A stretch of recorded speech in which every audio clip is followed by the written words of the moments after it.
There's no version of biblical manhood where we get to say to our kids, you need to love God and obey his commands, and then we get to continue on in unrepentant disobedience. That doesn't exist. If we want to leave the legacy that God designed us to leave, we must become disciples as fathers who disciple our kids in the way of Jesus. A biblical man is responsible for working hard. Like, work is part of the purpose that God designed men for. But our legacy that we're responsible for is not tied to a job title or to the wealth we accumulate. The legacy we were designed for is to leave love and faithfulness, to pass that on to the next generation. What cultural masculinity left us with, as men went after the cultural manhood, it left us with absent fathers. It left us with boys who are confused about what it means to be a godly man. And it left us with broken families, far too many broken families. Even today, the effects have only just expanded on this. I mean, just some data about homes with absent fathers. Children with absent fathers account for 63% of youth suicides. 90% of homeless and runaway kids have absent fathers. 85% of kids with behavioral disorders. 71% of high school dropouts. 85% of youths in prison. Do I need to keep going? When men stay on the fence, the next generation, our children suffer. And we could blame culture for this all we want. Or men can get off the fence. And here's what happens if biblical men don't decide to get off the fence, then new cultural men will come to the surface and call our boys off the fence. Actually, this is what's happening. Like, there is a new version of cultural masculinity that every generation is creating. And there are leaders of that cultural movement that are calling our boys to get off the fence and become cultural men and to leave behind any sort of semblance of biblical manhood. Men, dads, it's time to get off the fence and become biblical men in a redemptive way. And the way we do that is by actually just living into the way God designed us. Because God made men to be good dads. God made men very good. In fact, God wired fathers specifically for discipling their kids.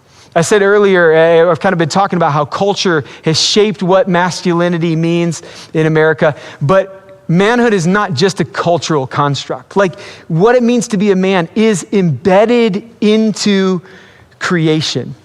Many studies have been done to show how a woman's body changes during her pregnancy and the hormones and the chemical things that happen that actually prepare her for motherhood. Recently, some studies have been done that show similar impacts on men, like fathers. Like, there was a study done on the oxytocin levels in dads' brains that showed that even before their baby was born, like the areas in a man's brain that are associated with empathy and attachment were like firing at levels that they don't normally fire. And when those dads played with their newborn children, they continued to grow and expand even more rapidly. But man, this is good news. What it shows us is that, like, God designed us, created us to be good dads. It's woven into the fiber of who we are. Jesus seemed to understand this design as well. One time when he was teaching a group of men, he said this. He said, "Which of you, if your son asks for bread, will give him a stone? Or if he asks for a fish, will give him a snake? If you then," check this out, "though you are evil, know how to give good gifts to your children, how much more will your Father in heaven give good gifts to those who ask him?" Jesus is saying, look, there's something ingrained in fathers. Even the evil ones know how to be good dads, like at their core. Like manhood, masculinity, it's not just a social construct. It's part of God's good design, which means, men, we can choose to get off the fence. But we have to choose it. It won't just happen. If we don't make that choice, culture will choose for us. Everything you need to be an amazing dad or an amazing father figure is built into your design. Now is the time for you to live into it. And by live into it, here's what I mean. Biblical men disciple the next generation in the way of Jesus.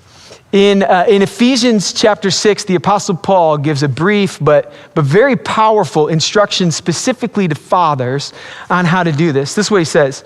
He says, "Fathers, do not exasperate your children. Instead, bring them up in the training and instruction of the Lord." Now, the Greek word here for exasperate means to stir up wrath. Paul's warning dads to not parent in a way that's going to cause their kids to lean towards bitterness and rebellion. Instead, he says, bring them up. This is why we call that class, Raise Them Up. Bring them up in the training and instruction of the Lord. Now that requires patience and love from a father as they guide and model their children the way of Jesus. And if this is what dads are called to, it means that dads must first commit to being followers of Jesus themselves, biblical fathers. Well, there's no version of biblical manhood where we get to say to our kids, you need to love God and obey his commands, and then we get to continue on in unrepentant disobedience. That doesn't exist. If we want to leave the legacy that God designed us to leave, we must become disciples as fathers who disciple our kids in the way of Jesus, which for some of you means that your next step is to find someone, to reach out, to take action towards being discipled yourself, because you can't teach what you've not been taught. And you can't give love in ways that you have not first experienced it.